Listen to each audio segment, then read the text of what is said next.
I've started on this cat, but it hasn't been cleaned out that well.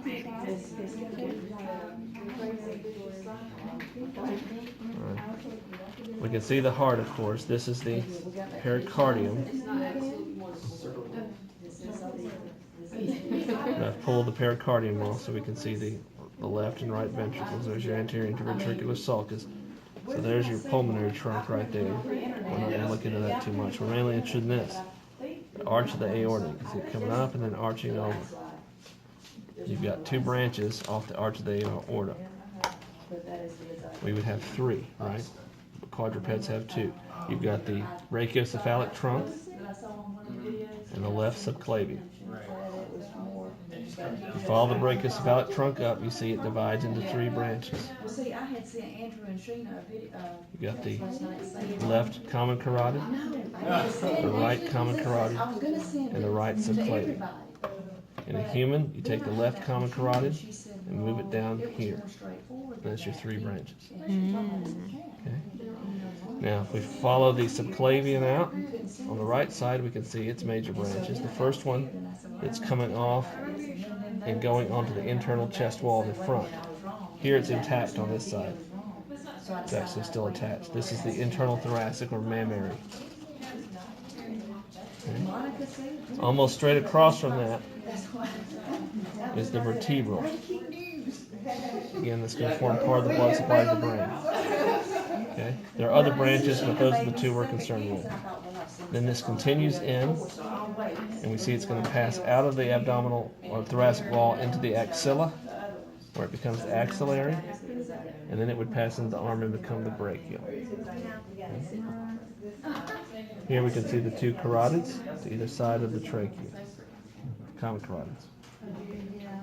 On the vein side, we've got the superior vena cava. This one that's coming out the front is the internal thoracic vein. That's different on the human, and the cat that comes right out the front. Okay, you got your two brachiocephalic veins, and then they come up and it divides into the external jugular right here, and this is the internal jugular. Now it didn't fill, didn't get the latex in it, but that's the internal jugular. But you can see that's small. That's the drain for the cat's brain. On us, that's the bigger one, and the external smaller. Okay. Now, the third branch of this, of course, is the subclavian, which comes out, of course, and follows along, becoming the axillary vein and then the brachial vein. And this one has this weird curl in it. Right? In the thoracic region, I've removed a lung so we can see the thoracic aorta. You can see it has numerous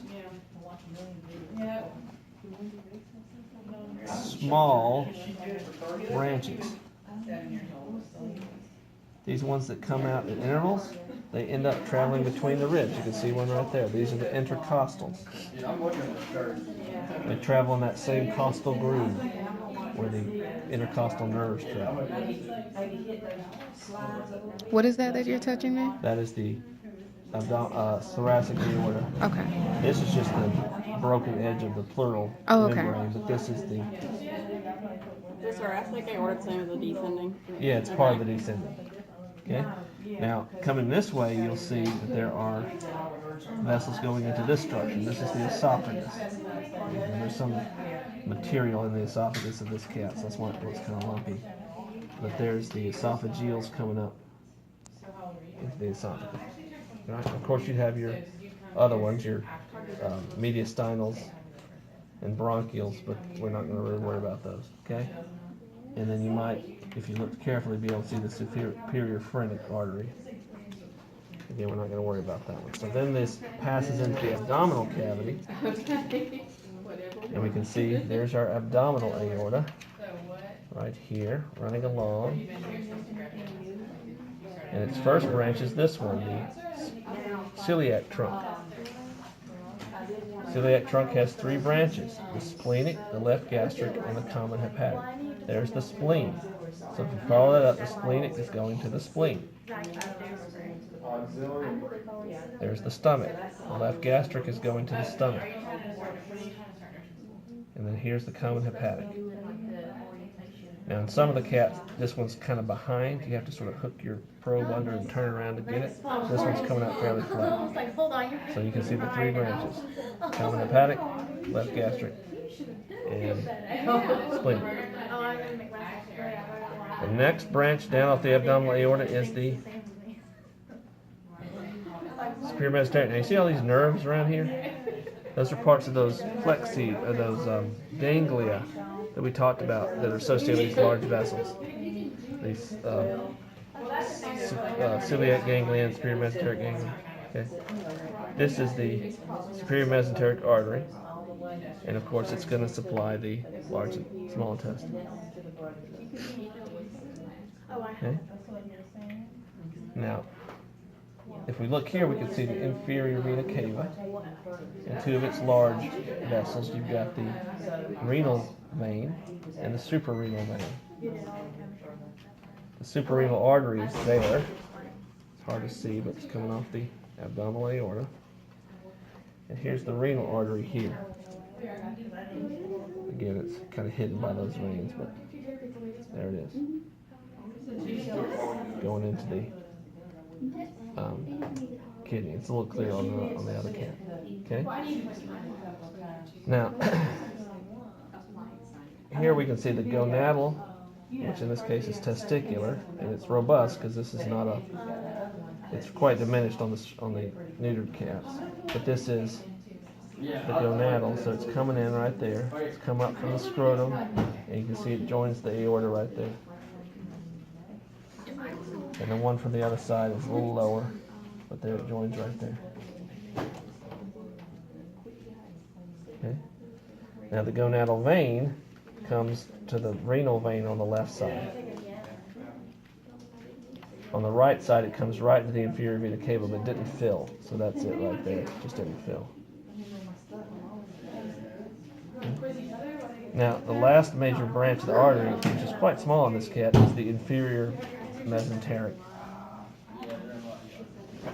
which is going to the large intestine, as you see.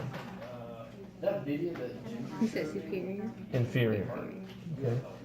Then the aorta splits. Now this is hard to see because it's down in all this tissue. But the aorta splits. You get your external iliacs, and it goes a little further. It splits again. You get your internal iliacs. See, it looks like a double Y. You can look over my shoulder and see that. 1 Y, 2 Y. Now you guys are going to have to come around. Oh, I see it. Yeah. External iliacs. Internal iliacs. Okay. Internal iliacs serve the pelvic floor. The external iliacs are going to pass through the inguinal ligament, under the inguinal ligament, and become the femorals. Okay. Now, we look. Of course, we didn't see any other veins returning blood from the viscera because, of course, that goes to the hepatic portal system. So if we look here, we can start to see parts of that. This is the superior mesenteric artery, and running right next to it is the superior mesenteric vein, which is dyed yellow. Here's the splenic artery, next to it is the splenic vein. Those two, as you'll notice, right there, they come together. They fuse. If we look on the other side of the kidney, we can see a little clearer, or the other side of the liver. All right. There's your superior mesenteric artery. There's your splenic artery. I'm sorry, vein. Superior mesenteric vein. There's your splenic vein. They're coming together to form hepatic portal vein. And the last one, which I haven't gotten real cleared out yet, there's the azygous vein right there running up the right side of the thorax, and you see how it curves up? It's going to join the back of the superior vena cava right there. Azygous vein. All right, now that's it.